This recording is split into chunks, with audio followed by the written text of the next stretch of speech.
Hi! Hello! నమస్తే. Welcome back to Suman TV. ప్రస్తుతం స్టూడియోలో ఉన్నారు ప్రొఫెసర్ కామేశ్వరి మేడం. నమస్తే మ్యామ్. నమస్కారం అండి. మ్యామ్ ఏ కథతో వచ్చారు ఈరోజు? ఇంతకుముందు చెప్పుకున్నాం గదా! మనము జానపద కథలు జానపద అని. కథలు. అలాంటి జానపద కథల్లో నుంచి ఒక చిన్న కథ. జానపద కథలంటే కొంచెం చమత్కారంగా ఉంటాయి కదా మేడం? ఆ! చమత్కారంగుంటాయి. మాయలు, మాయలు, మంత్రాలు, మంత్రాలు. కొంత నీతి. నీతి. నీతి ఉంటూ మాయలు, మాయలు, మంత్రాలు మంత్రాలు. ఉంటాయన్నమాట. అది జానపద కథలు అంటే. అంటే సరదా సరదాగానే చెప్తూ అందులో ఉన్న నీతిని నీతిని. పిల్లలకి బోధించడమే దీని ముఖ్య ఉద్దేశం. యెస్. ఒక చిన్న పల్లెటూరు. ఒక చిన్న పల్లెటూరులో ఒక అమ్మాయి ఉంటుంది. ఆ అమ్మాయి పేరు అర్చన. ఈ అర్చనకు తల్లిదండ్రులు ఎవరు ఉండరు. ఒక్కతే ఉంటుంది ఇంట్లో. స్కూల్‌కి వెళ్ళి చదువుకుంటూ ఉంటుంది. ఒక్కతే ఇంటి పనులన్నీ తానే చేసుకుంటుంది. తనే వంట చేసుకొని తింటుంది.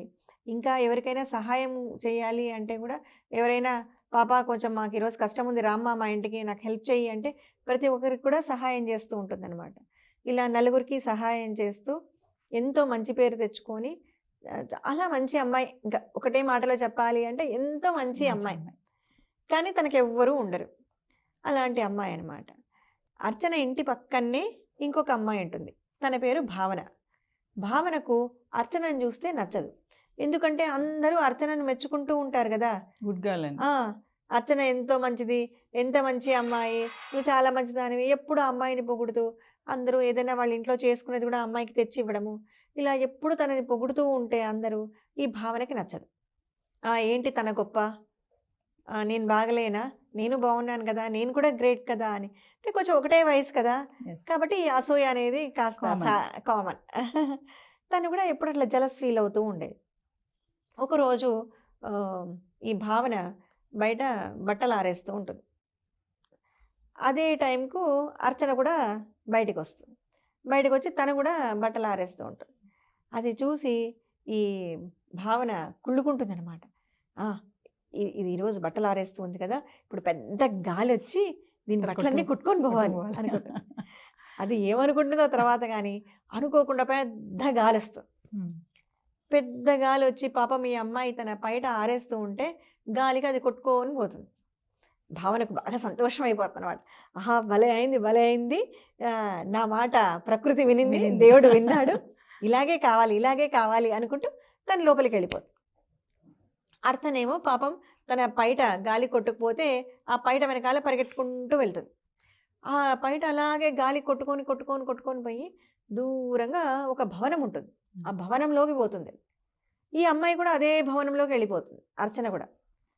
లోపలికి పోగానే లోపల ఒక వుమన్ అంటే ఒక మంత్రగత్తె లాంటి ఒక ఆవిడ ఉంటుంది. మంత్రగత్తెలంటే ఎప్పుడు చెడ్డవాళ్ళే ఉండరండి. మంచివాళ్ళు కూడా ఉంటారు. ఆమె మంత్రగత్తె అంటే మాయలు, మంత్రాలు తెలిసిన ఆవిడ అంతే.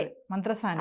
మంత్రసాని కాదు, మంత్రగత్తె. మంత్రగత్తె. మంత్రగత్తెలు మంచివాళ్ళు ఉండొచ్చు, చెడ్డవాళ్ళు ఉండొచ్చు. అది మన కథలను బట్టి ఉంటుందన్నమాట. ఈ కథలో మంత్రగత్తె మంచిదే. ఒక మంత్రగత్తె ఉంటుంది లోపల. రాగానే ఈ అమ్మాయిని చూసి "ఏమ్మా ఎందుకొచ్చావు ఇక్కడికి?" అంటే, "ఇట్లా నా పైట లోపలికొచ్చింది. నాకు కొంచెం నా పైట ఇప్పిస్తే నేను వెళ్ళిపోతానండి" అంటుంది. "అవునా! ఇలా రా చూస్తే చాలా మంచి అమ్మాయిలాగా ఉన్నావు" అని అక్కడ అన్నీ బాగా ఫలాలు, స్వీట్లు అన్నీ ఉంటాయన్నమాట. అన్నీ చూపించి "ఇందా తిందువురా" అంటుంది. "నాకేమీ వద్దండి. నా పైట నాకు ఇప్పించండి వెళ్ళిపోతాను" అంటుంది. సరే అయితే అక్కడ లోపల ఒక రూమ్‌లో కొన్ని పెట్టెలున్నాయి. ఆ పెట్టెల్లో నీ పైట ఉంటుంది. కానీ నువ్వు ఆ పెట్టె ఓపెన్ చెయ్యకుండానే నీ పైటని తీసుకెళ్ళాలి. నువ్వు గుర్తుపట్టాలి. ఎందులో ఉందో. ఎందులో ఉందో గుర్తుపట్టి తీసుకెళ్ళాలి. మూత తీయకూడదు. అంటే సరే అని లోపలికి వెళ్తుంది. దాదాపు ఒక 10 పెట్టెలు వరుసగా ఉంటాయి. ఇట్లా పట్టుకొని చూస్తుంది. చాలా బరువుంటుంది ఒక పెట్టె. అన్నీ ఇలా పట్టుకొని చూసి అన్నిటికన్నా తేలికైన పెట్టె ఒకటుంటుంది. పైట ఎంత బరువుంటుంది. కాబట్టి ఇదే ఉంటుంది ఖచ్చితంగా నా పైట అని ఆ అమ్మాయి ఆ పెట్టెని తీసుకొని వెళ్ళొస్తానండి అని చెప్పి వచ్చేస్తుంది. ఇంటికొచ్చి ఆ బాక్స్ ఓపెన్ చేస్తుంది. ఓపెన్ చేయగానే దాని నిండా డబ్బు, నగలు అన్నీ ఉంటాయన్నమాట. ఆశ్చర్యమైతుంది ఈ అమ్మాయికి. మంచి అమ్మాయి కదా! అమాయకురాలు. వెంటనే ఈ విషయం వెళ్ళి భావనకు చెప్తుంది. అర్చన వెళ్ళి భావనకి చెప్పేస్తుంది. "నేను ఇట్లా వెళ్ళాను. వెళ్తే ఇట్లా ఇదంతా జరిగింది. దీంట్లో బంగారు ఉంది, ఇది ఉంది" అని చెప్పేస్తుంది. అనగానే అవునా అని అక్కడేమో సంతోషపడుతుంది. దీనికి ఇంకా కుళ్ళు పుడుతుంది. నేనే అనవసరంగా ఈ గాలిని రమ్మన్నాను. అసలు గాలి రాకపోతే ఆ పైట వెళ్ళకపోతే దీనికి దొరికేదే కాదు అని మరుసటి రోజు ఇది అదే పనిగా పోతుంది. అదే పనిగా ఆ భవనంలోకి వెళ్తే మంత్రగత్తె ఎవరు నువ్వు అంటుంది. అంటే ఏమి లేదు, ఇట్లా నా పైట గాలికి ఎగిరి వచ్చేసింది లోపలికి, దాన్ని వెతుక్కుంటూ వచ్చాను అంటుంది. అంటే సేమ్ స్ట్రాటజీ సేమ్ యూజ్ చేస్తుంది ఇక్కడ. ఆమె మంత్రగత్తె ముందే ఆమె ఇంకా స్ట్రాటజీ యూజ్ చేస్తుంది అని. అవునా సరే రా మరి ఈ ఫలాలన్నీ తిందువురా అంటే ఇవేమొద్దు నాకు పైట ఇప్పించండి ఫస్ట్ అంటుంది. పైట ఎక్కడుందో చూపించండి, ఏ పెట్టెలో ఉందో ఎక్కడ ఉందో అంటుంది. ఈమెకు అర్థమైపోతుంది ఇది పాడుబుద్ధితోనే వచ్చింది లోపలికి అని. సరే లోపలికి వెళ్ళు, ఆ గదిలో ఉన్న పెట్టెల్లో నీ పైట ఎక్కడుందో తీసుకొని వెళ్ళు అంటుంది. అన్నీ చూస్తుంది, అన్నిటికన్నా ఏది బాగా బరువు ఉందో దీంట్లో అయితే బాగా చాలా ధనం ఉంటుంది అని ఆ బరువైన పెట్టెను కష్టపడి మోసుకొచ్చి ఇందులోనే ఉంది నాది, తీసుకెళ్తా అంటుంది. ఓకే అని తీసుకెళ్ళు అంటుంది మంత్రగత్తె.